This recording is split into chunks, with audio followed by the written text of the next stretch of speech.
আমরা যাচ্ছি আন্টির প্রোগ্রাম দেখতে।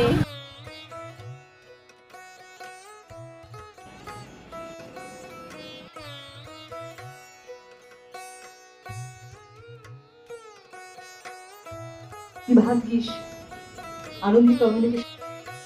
আজ একটা মজার ব্যাপার হয়েছে, শুনবে ঠাম্মা? মজার ব্যাপার?